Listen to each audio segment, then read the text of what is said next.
Je suis à Hurghada, dans un hôtel. Je suis en train de faire ma sieste. Oui, une sieste bien méritée. Après une journée de farniente sous le soleil égyptien, quelques petits plongeons dans la mer Rouge, une mer merveilleuse, pleine de poissons tigrés. En bref, je ne vais pas vous faire pas un serment,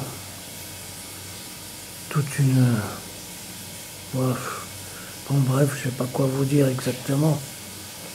C'est pour vous dire que ici c'est le luxe dans cet hôtel.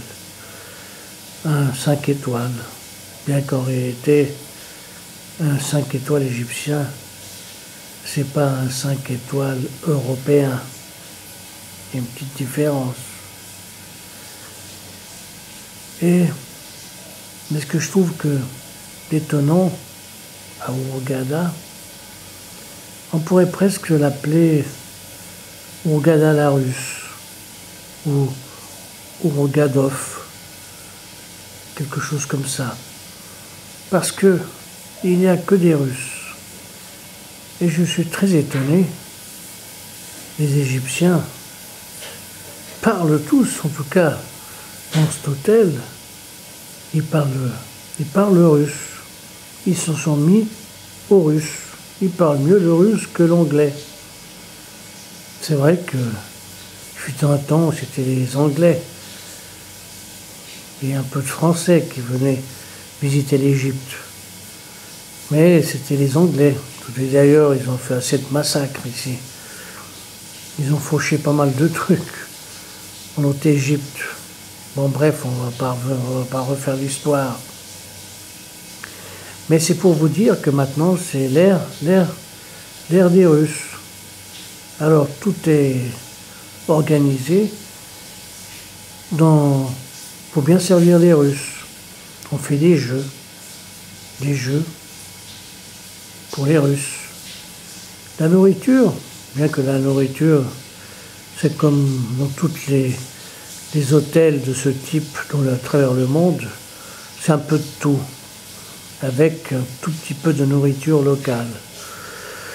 Bon, les gens sont très sympathiques. Les Égyptiens, c'est un peuple de personnes qui sont joyeux. Les Égyptiens sont joyeux. Mais ce que je leur reproche, c'est qu'en dehors du luxe de cet hôtel, les routes, les rues, c'est une vraie catastrophe, d'une saleté invraisemblable. On dirait que, en dehors de chez eux, ou de leur lieu de travail, le reste, c'est une poubelle épouvantable. Hurghada est une perle de luxe au milieu d'une grosse poubelle. On pourrait dire ça.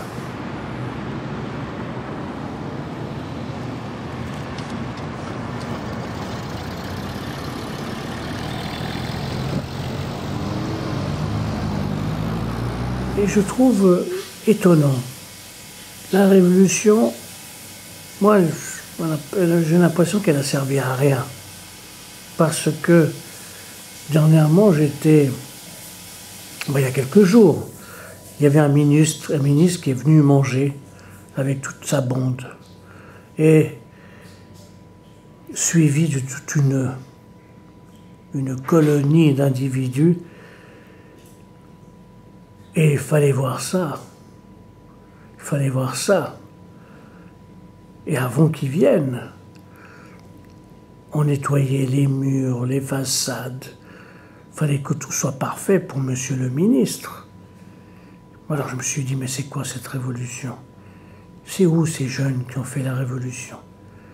C'est les vieux pachydermes, comme d'habitude, qui se sont installés, qui ont pris la place d'autres pachydermes. C'est, en somme, une révolution de nos jours. C'est, allez, la jeunesse, cassez-vous la gueule, mourrez pour que d'autres imbéciles aient le pouvoir. C'est un peu ça. C'est pour cela que, des fois, à quoi ça sert la révolution? Si c'est pour que d'autres imbéciles remplacent les anciens imbéciles, ça sert à rien. Bon, bref. Et quand on parle aux Égyptiens, ils vous disent que la situation en Égypte n'est pas terrible. Il y a de la pénurie de tout. L'autre jour, nous sommes allés dans le désert, non, excusez-moi, à Luxor, et pour pouvoir revenir, il fallait des bidons d'essence. Le chauffeur a dû marchander, il a dû essayer de faire tout un détour pour récupérer le 3e bidon qui nous a servi de revenir au point de départ. Donc c'est vrai qu'il manque un peu de tout. Il paraît que c'est un peu la crise. Bon, vous me direz, après la Révolution, hein, on ne casse pas d'œufs sans... non, on ne casse pas d'œufs si on veut faire une omelette. Oui, je suis un peu fatigué par le soleil. Et puis, j'ai pas envie d'être sérieux dans cet univers où rien n'est sérieux. Le monde n'est pas très sérieux. Je vois que la jeunesse se tue pour la liberté. Mais qu'est-ce que la liberté, finalement? Laisser la place à d'autres salauds? Mais c'est pas la liberté. C'est se faire avoir une 2e fois. Bonne nuit. Au revoir.